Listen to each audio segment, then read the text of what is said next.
makambo ya sika pe ye compagnie africaine d'aviation CA na mokuse toujours fidèle na habitude na ye tellement alela clientèle na ye na ebandeli ya mbula oyo atombeli na bango nyonso bonne année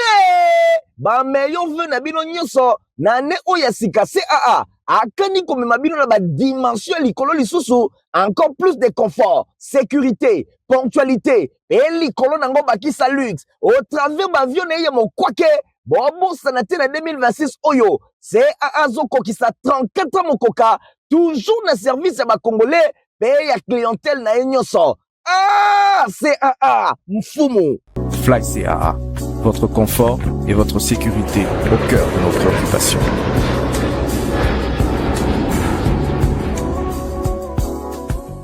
Bonjour, merci pour la télévision pour la journal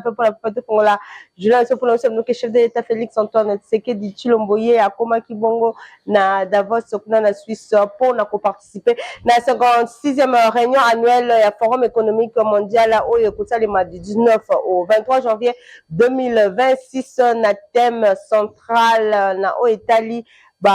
implication pe dialogue participation RDC pour na forum oyo et zabongo visé na positionnement il y a local pays solution au cœur il y a bon GP défi majeur et surtout na Italie transition énergétique pe météorologique et longo na technologique to beta bongo masolete le premier ministre madame Judith Suminwa Tuluka pour que sabino qui hier à ça qui réunion il y a séance de travail qui consacré na suivi et application il y a salaire minimum inter professionnel garanti ou abenga kabongo SMIC na mopuse et que ça vont réajuster depuis mois il y a janvier 2026 oyo les qui na 14 500 p comme bongo 21 500 francs congolais héritier mon pas détail. Premier ministre Judith Suminwa Tuluka a présidé qui na primature séance de travail consacrée na suivi et application ya salaire minimum interprofessionnel garanti SMIC na mokuse oyo ezali réajusté de 14 500 francs congolais et commis 21 500 francs congolais pour na janvier 2026 ndenge décret ezalaki signé le 30 mai 2025 na réunion oyo ezalaki na cadre ya suivi ya application ya SMIC oyo pour na 6 mois après prise ya décret autour ya table gouvernement. Premier ministre Judith Suminwa, vice-premier ministre ya économie nationale, ministre ya emploi et travail, ministre ya portefeuille et ministre ya communication et médias, porte-parole ya gouvernement, partenaires sociaux et intersyndical national, composé na 12 corporations pays patronat. Na ordre du jour ezalaki état de lieu, ya réajustement ya SMIC oyo po na consolidation ya dialogue entre les partenaires sociaux. Na ba échange oyo ba représenter ba employeur mosusu balobelaki likambo etali incapacité ya ko appliquer kaka na mbala moko SMIC oyo ezali projeté na 21 500 francs congolais. Premier ministre Judith Suminwa atalisi ke ba kozonga lisusu simate pambate ezali déjà qui oyo esengeli e bana kosalema boina posture oyo ezalaki saluer na ba représentateur ba travailleurs oyo batali que Judith Suminwa a côté na histoire sociale ya mboka pour na komema augmentation historique ya SMIC l'impression ya chef de l'État Félix Antoine Tshisekedi Tshilombo bo simba que depuis 2007 SMIC oyo etikalaki na 7075 montant oyo et koma kibongo dérisoire liboso ya coût ya vie premier ministre Judith Suminwa a memi yango na 14 500 pe projection ya mbala oyo 21 500 francs congolais pour na janvier yango ezali kotalisa volonté ya ko réhabiliter travailleurs ya République démocratique du Congo pe ko renforcer pouvoir d'achat réforme oyo ezali bongo na cadre ya programme d'action ya gouvernement PAG 2024-2028 mingi na premier pilier na bango oyo ezali kolobela création ya emploi pe protection ya pouvoir d'achat ya ménage pe le sous principe directeur oyo ezali kotalisa dialogue social instrument ya cohésion nationale pour na kobongisa ba divergence oyo ezali komona na patronat elongo na ba travailleurs pe premier ministre ba encourager mikolo ezali koya réunion ya conseil national ya travail cadre oyo et permettre dialogue social na République démocratique du Congo. Premier ministre Alingi a s'assuré que 6 mois après signature, il y a décret, compréhension commune, effectivité, il y a application na yango, pe ba divergence oyo ezali komonana nyonso esengeli elongwa ba partenaire ba ko se retrouver autour ya ministre ya travail na kati ya conseil national ya travail pour combattre la paix sociale dans le secteur public et privé. Ndenge ministre ya communication et médias Patrick Mouyaya Atalifi Nangambo na ministre ya emploi et travail Ferdinand Massamba wa Massamba a rappelé existence ya dispositif légal oyo loi azali ko prévoir pour la commission ya suivi ya SMIG pour les travailleurs balobi l'une ya gouvernement ezali clair président intersyndical national paix administration publique fidèle Kiyangi a commis engagement personnel ya chef ya gouvernement boye pour ko privilégier fermeté na ba principe nyonso ya dialogue pour la méthode Judith Suminwa a confirmé gouvernance sociale alignée na PAG 2024-2028 oyo ezali kolobela d'unité à travailleurs pouvoir d'achat et dialogue social permanent yango ezali levier essentiel pour la stabilité et prospérité partagée na RDC réunion oyo ekomema essentiellement 3 points mingi ba discussion ya tension de 1 à 10 concernant application ya SMIG option oyo ekozala levé pour na SMAG salaire minimum pour na secteur agricole pe ba échange nyonso ya mikolo oyo ezalaka férié. Nasuka ya masolo oyo basalaki elongo na premier ministre oyo bake ba syndicaliste bameka kopesa makanisi na bango na mikro ya Mfolingala. Ba employeur bayaki komona mama pona bayebisa ye ke bango balingi balongola bato na musala balingi bakanga ba compagnie na bango na motif ke biso ba travailleur to fixaki SMIG ya lokuta bango ba kokoka na bango kofuta yango te yango mama bengaki biso poto ya kovanda to yoka to tala qu'est-ce qu'il faut faire tango to yebisi na mama ke SMIG oyo to fixaki yango biso nyonso ensemble mutu atiaki munduki na mesa po moninga asigné azalaki te toyokanaki ba appliquer nanu soki ekoki te bakoya 6 mois après tomeka ko évaluer mais nanu basali ba appliquer te ndenge nini bakosenga biso toya to sola mama alobi bon lokola bino bolingi te bango balingi te bozonga epai boyokanaka bokende koyokana soki boyokani soki boyokani te oyo biso to signaki yango wana to continuer ko appliquer. Voilà ce que nous pouvons dire. Tondimi ko kende na sente to kende koyoka bango baya ko yebisa biso mokilo balingi basala ya bango moko be ya Congo. Voilà ce que nous sommes na mukeo to kolo bana lingala. Travailleurs congolais, ils ont même les changements na vie na ye parce que 21 500 par rapport à 7 075 ba employeurs bazali ko futa biso. C'est le jour et la nuit. C'est même, on a triplé les SMIC. C'est comme ça que les travailleurs, bazoko pe sa merci na papa ya mokonzi mboka, ndenga lobai que to fixer SMIC et respecter panier de la ménagère et respecter bo moto ya congolais. Na maman première ministre mutalobai que bon, bokendo yoka na to yoka na ki ya signé décret. Makamosile. Na wasole parti Lumumbuiste unifié par le Muguse Boye Bakoe kuma makabongo pa secrétaire général Godefroy Mayobo Bango ba rendaki hommage na Patrice Emery Lumumba samedi 17 janvier na échangeur en alimité na occasion 65e anniversaire ya liwa na ye héritier Mapine Migor Ntingi bazaki na compte ya Mfolingala. 17 janvier 1961, 17 janvier 2026, et Kokesi Lelo 65 ans, depuis premier ministre de la République démocratique du Congo, Patrice Emery Lumumba, azalaki assassiné. Pona milulu ya mvula oyo, lokola momesano, parti Lumumbiste unifié, palu na mokuse, batikala kisimate, bango pe bazalaki toujours présent, ndenge kaka ba accompagnaka, ba journée nyonso, oyo bakanisaka, ba héros nationaux ya République démocratique du Congo, lokola Laurent Désiré Kabila pe Patrice Emery Lumumba bosimba ke parti Lumumbiste unifié baranda ki ba hommage et pa ya héros national Patrice Emery Lumumba na mausolée na ye oyo ezali érigé pour na honneur na ye na échangeur ya limité na ville ya Kinshasa capitale ya République démocratique du Congo pa wapi ba cadre pe ba militant elongo na ba sympathisant ba sanganaki pour na kokende tu na échangeur ya limité bango wana makolo loyembo mabina ba drapeau ya palu na maboko bakenda kiti ko se recueillir liboso ya relique ya premier ministre ya République démocratique du Congo pe bazali koyemba banzembo po na gloire ya Patrice Emery Lumumba elongo na compagnon de lutte na ye Antoine Gizenga Fundu le patriarche.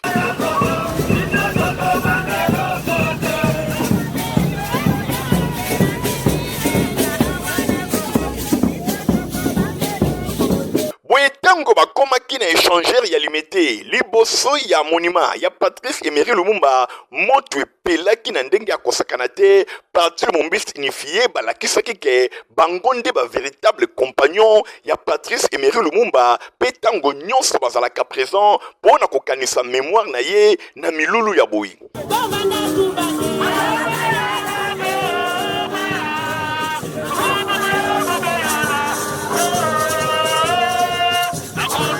Bongo na sima ba dirigeant ya parti Mombiste unifié Palu na Mokuse oyo ikambamaka epai ya secrétaire général Godefroid Mayobo azalaki représenté epai ya secrétaire permanent adjoint Anissé Mifa ba déposaki ba gerbe de fleurs na bango pe milulu ezalaki agrémenté na groupe ya animation ya Palu ndenge kaka bino moko bozali komona batalisaki ke bango nde bazali vraiment ba compagnon ya Patrice Emery Lumumba pambate bazali tango nyonso kosaliwe komba oyo mwana ya province ya Sankuru amenaki pona indépendance ya République démocratique du Congo liboso ya bapanze sango na sima ya kodepose gerbe de fleurs Anissé Mifa secrétaire permanent adjoint alobaki boy. Ce message tolobi que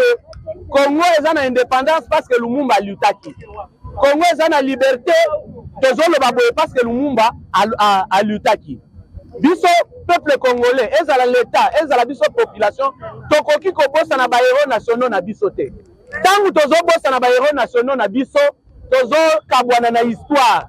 parce que un peuple oyo azokanisa histoire na yete moyen à organiser présent ezate. Kobosa na Patrice Emery Lumumba ezali kobosa na avenir pe peuple oyo azali kosala boye azali kokabwana na histoire na ye na occasion oyo les privés partis ya République démocratique du Congo encore en activité basengi na gouvernement pe ensemble ya peuple congolais ba perpétuer lutte ya Patrice Emery Lumumba pe le sous ya Laurent Désiré Kabila pour na indépendance pe souveraineté ya mboka Palu asengi pe na gouvernement a honorer mémoire ya ba compagnon de lutte ya ba héros nationaux mingi penza Antoine Gizenga oyo a sacrifié ki vi na ye pour na unité souveraineté ya République démocratique du Congo. Patrice Emery Lumumba azali ko occuper place moko centrale na philosophie politique ya parti Mombiste unifié. Ancien premier ministre ya République démocratique du Congo azali bongo na titre posthume carte ya membre numéro 001 ya parti Mombiste unifié pe Antoine Gizenga azali détenteur ya carte numéro 00D. Palu Mwinda Congo. Honorable Lebe Mupia Florent ye azalaki na masolo mokolo samedi 17 janvier elongo na ba jeune ya province ya Kwilu epa wapi ba bete ki bongo masolo na o etali contre na bango masolo le kana ki kitoko na salle bible kuna na commune ya Kalamo. Reportage. Année esili ba nouvelle perspective pour l'année 2026. Lokola Molaki Sindela, honorable Lebe Mupia Florent a profité qu'une nouvelle année oyo pour na kosolola na ba jeune kulu basangana kiwana pour na koyoka ba conseil pe ba directif lokola bangonde avenir ya lobby. Papa Lebe a profité qui pour na kolobela bango bazala bomoko, c'est-à-dire lisanga unité za la kati na bango pe bato samibeko ya mboka basala makasi na kolanda bakelasi pe kosala makambo ndenge na ndenge po ete avenir na bango ezala te kitoko. Ba jeune bazalaki na esengo ya komona papa Molaki Sindela kopesa bango considération pe koluka bonheur na bango. Nanga vraiment elekani malamu et marqué ngai etika lokola souvenir na kati ya vie parce que ndamu na biso koyeba na kate ona lela butu moi mais na moni eloko oyo papa Lebe Florent honorable asali pona biso etikali na mémoire na biso de génération à génération. Na bandi premièrement kotonda ye botondi na ndenge ya zui makanisi ya kosangisa bakongole nyonso o biso tozali. Merci na idée, merci na ndenge ya sengi na biso amour, la cohésion au-delà ya oya lobby, asengi na biso le patriotisme, entre autres l'amour du pays. Asengi na biso ya ko soutenir bakonzi ya mboka, notre force armée, ba FARDC bisika bazali. Totondi bango botondi et puis topesi bango lisusu makasi ya kobunda pona ekolo afin que kimia ezonga na kati ya mboka. Honorable Lebe Mupia Florent ye a profité qu'une occasion oyo pona koloba boye. Nabelisaki bato lelo ba jeune pona ko encadrer bango pona moni ke ba jeune ba comme pêle-mêle ba jeune bazali na ba manquement mingi bakola na ba consigne makambo belé ya balabala alors que boto na kaka famille il faut d'abord que la sabolingo entre ba jeune ba na bango bayebana ke bazali mutu moko to libota moko to clan moko to province moko bayebana balinga pe baboti na bango baboti bango balinga pe bakonza mboka batosa pe mibeko ya mboka. En français on dit qu'il cherche trop muka kozwa nzamba kopambola yo pamate ndakisa ngai na évoluer ndenge nini nana prenga musala nana kabela mbongo non moi-même j'ai lutté na salle ba test puis na gagné test la ya musala et nga nazali na komi responsable maintenant bino bana bobotami to boye boye okuta to na bandako to za bien to lo sala mais boye binde msi to bana vite d'où je vous exhorte tous la courage à pouvoir faire bon sa vie na bino nzama pa bola bino. Ba jeune ya kwelu balobi soki ba papa ya boy bazalaki ebele makambo ekotambola kitoko pe malamu ba conseil bazui yango nde epesi bango encouragement pona kokende liboso. Nasoeta le fait de ce que kuna na Kimbantseke cimetière nzela eza impraticablement comme kotokuneza te population za konyokama pona kokende kote kuna reportage. Aveni babengi Mobutu na commune ya Kimbantseke ezali ya kobeba na ndenge ya kosakana te. Aveni oyo route cimetière elongwe banda na place Saint-Thérèse na commune ya Njili kino Kimbantseke ezali vraiment impraticable. Botala bino moko surtout soki okomi déjà na niveau ya Dokolo, okomi na niveau ya Kimbangiste hôpital, okomi na niveau ya Wenze ya Ngandu ti komata na cimetière ezali pasi pe mawa. Botala bino moko calvaire oyo population avandi na commune ya Kimbantseke azali komona memba moto awa po eleka ezali pasi pe mawa. Bino moko botala bawewa ndenge bazali ko défier à part bawewa mituka kutu esuka kaka na niveau ya Wenze ya Ngandu esika maison communale ezalaka kala moyen et matati na cimetière ezalaka te. Bo imaginer soki bato babeli esengeli kokumba bango ndenge nini kino kokene na hôpital to mwasi soki azana pasi ya kobota ekozala ndenge nini na commune ya Kimbantseke. Ba reporter ya Info Lingala journal ya peuple pona peuple babetaki tour kuna boyoka population ndenge atalisi pasi na ye.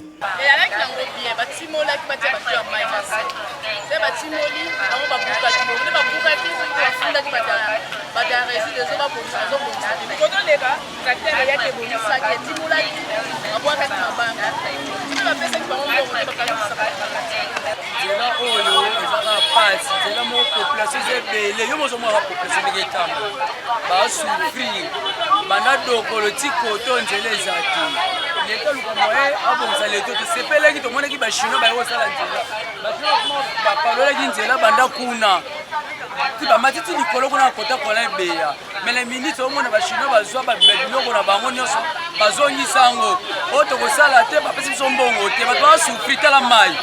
résidezo ba to on ba les ama ya résidezo résidezo ba to to boka so ngo solution te nzele baby moi to lekezate ba to souffrir tobanzi ke ba autorité ba yoki ba kosala makasi pona ko réhabiliter route cimetière boye route cimetière na commune ya Kimbantseke impraticabilité na yango ezali ko nyoko la population oyo azali obligé ya ko beta makolo ba distance mulai kaka pona ko kende mosala to pe kelasi soki l'état a réhabilité yango e kozala malamu poko tika population a vivre na calvaire boye ezali lokola na mboka kasi na ville ya Kinshasa oyo ezali pasi pe mawa. Notamment masolo ya ONG Congo de l'espoir ya mwana mboka honorable Motwene Congo ba porte na ngo po na ba formation ya kitoko ba formation za ofele Christian Kangebi na pesi no ba détail. Hello bango bozela ki ONG de Congo de l'espoir ya mwana mboka honorable Motwene oyo ba mesana kobenga les responsables papa Selembao e fongoli ba porte pour na formation professionnelle ya ofele tolobi bien ya ofele na ba filière lokola auto école informatique coupe couture esthétique alphabétisation na langue na langue toza bongo na anglais na français. Ah oui, ndenge kaka balobaka, y a pas un saut métier, y a que des sauts de gens. Ndeko nangai qui dit bateo olobi babongisaka yango lelo. ONG de Congo de l'espoir ya mwana mboka honorable Maotwene du le responsable papa Selembao et fongoli ba porte po na moto nyonso na Kinshasa en général pe na Selembao en particulier. Bozwa bango na adresse oyo route de Matadi numéro 3 bis quartier cité verte référence arrêt Libulu na commune ya Selembao Oza Mobimba. ONG de Congo de l'espoir, la formation c'est nous.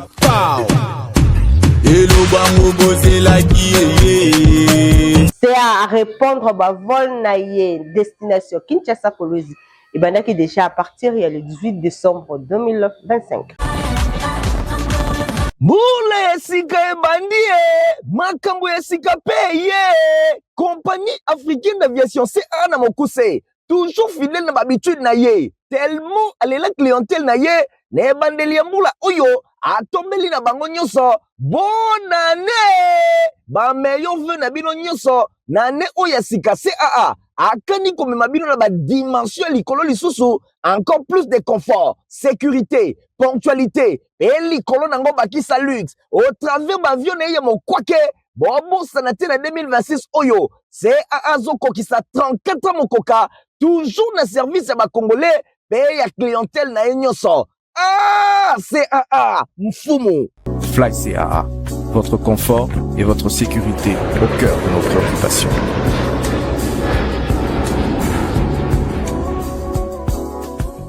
Ndenge moko pe kuna na Kingabwa na commune ya Limete bango nzela eza kotungisa bango makasi.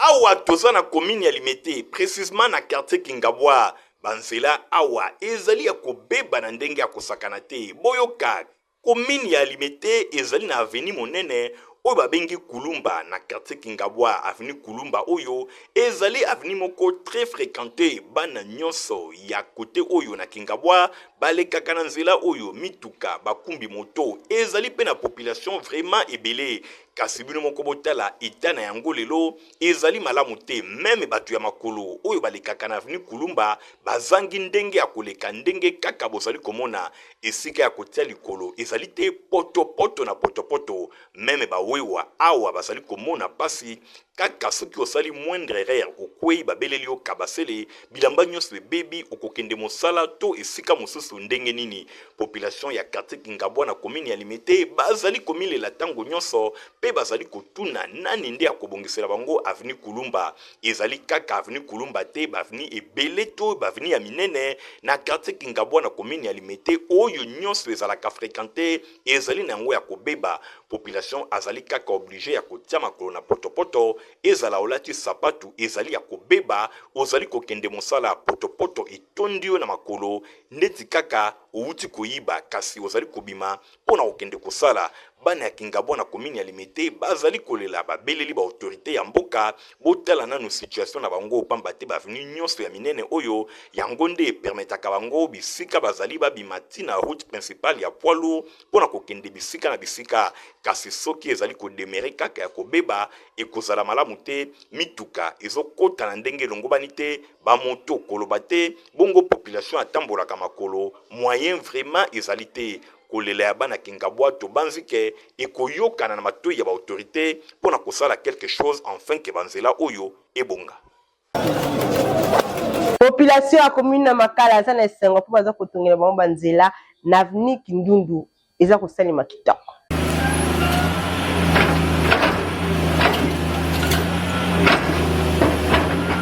Population avandi na commune ya Makala bazali kosepela na ndenge ya kosakana te pamba te ba route secondaire ekomi mwa ebele na commune na bango bosimba awa toza na avenue Kindundu bazali kosala misala ya kotia makadam oyo ekobimati na avenue université même na Kimwenza epai wapi mituka ekobanda koleka désormais kitoko ekofaciliter fluidité na ndenge ya kosakana te même tina route elengesa population ya makala batondisami na esengo komona ke gouvernement provincial ya ville ya Kinshasa akanisi commune na bango ya makala oyo ezalaka vraiment na baroute secondaire te. Na micro ya Info Lingala journal ya peuple na passage ya bareporter boyoka ndenge population atalisi esengo na ye. Za chef d'avenir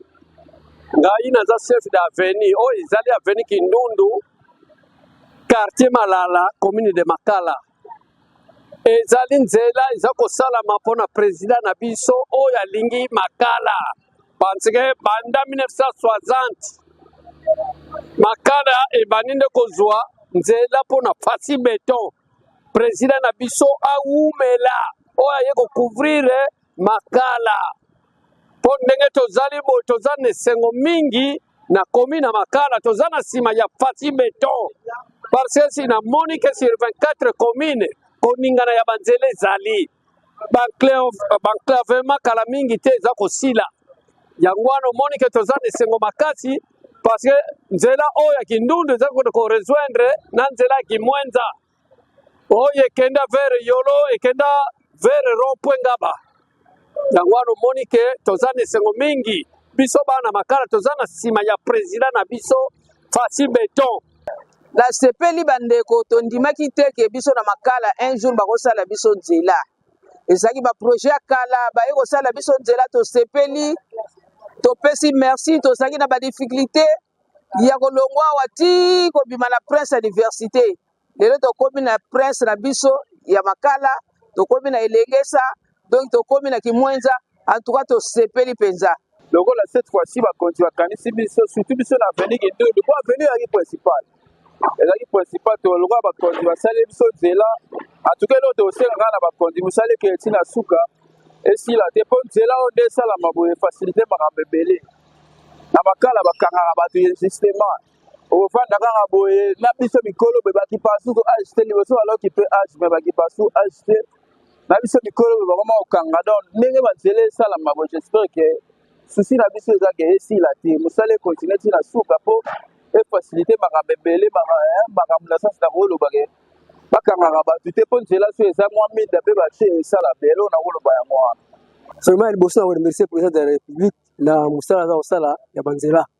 biso na makala toye bato ondire babosana biso mais président de la république Tshisekedi aye amati biso makala po tala sikoyo banzela nde kosalama toza sire ke mbelo oya oyo tobengi na prince de benga prince kokota na makala oyo ekomaka bumbu ngengeri kote mosusu me makala ezalaka mpenza te mais cette fois-ci tomoni ke tolamuki tosepeli makasi na action président de la république azosala mpona biso na makala vraiment tona esongo mingi po te baction ezosalama ya prince déjà na makala toza na avenir Kindundu quartier Malala commune makala papa toza na esengo mingi toceso makala papa kuluna esili papa wumela papa nde mabatelaka yo bao osali mpona biso wana Kindundu awa quartier Malala baba Kindundu boyinde malamu population ya makala azali kosenga bakende lisusu na badirection misusu ya minene oyo ya commune ya makala soki ebakisami ekomi ebele ekozala eloko moko ya esengo kasi na oyo ezali kosalema bazali kosepela deja poto malonga mpona bana mneza kotiva mpe mokolo kokomela yango ebisaka sante ya kitoko Protivap encore et toujours. Oyo mama bituna tuna aye bakate tirero apesa mwana ye bire. Ebe na santé kitoko boyo. Olesaka ye nini? Aliaka Protivap. Soka ba mama nyonso batimbe ya Protivap poto kitoko mpona ba bébé pro. Mama ye, soma ye. Mwana na ngai depuis abanda kolia akoli boyo. Aliaka kaka Protivap. Protivap. Protéine, vitamine, énergie. Azama yele na classe abelaka te alembaka te. Ba maman, félicitations à vos bana. Protivap, facile à digérer et nourrissant. Ezana, protéines, vitamines et énergie. Hey, bébé na yo kitoko ninyo esaka. Ba ba ingakango, santé kitoko nzoto makasi. Matemi disa, mama de tsamana. Sukana mbimbi, oye sukana mbimbi. Protivap, pour bébé. ozalaki ebele mpona kolanda info lingala journal mpe mpona pepe soki bosepelaki na kopesa merci na Igor Ntingi Matomina azalaki na nsima ya caméra héritier mapinemi supervisaki journal au montage esimamaki pa Fabrice Ndong mpe Christian kenge beningana bino topesani rendez-vous mikolo ezali koya. Au revoir. Mbula esika ebandi makambo esika pe ye compagnie africaine d'aviation CA na mokuse toujours fidèle na habitude na ye tellement alela clientèle na ye na ebandeli ya mbula oyo atombeli na bango nyonso bonne année ba meilleur vœu na bino nyonso na année oyo esika CAA akani komema bino na ba dimension likolo lisusu encore plus de confort, sécurité, ponctualité et likolo nango bakisa luxe au travers bavion na ye mokwake bobo sanate na 2026 oyo CAA zoko kisa 34 ans mokoka toujours na service ya ba congolais pe ya clientèle na nyonso. Ah, CAA mfumu. Fly CAA, votre confort et votre sécurité au cœur de nos préoccupations.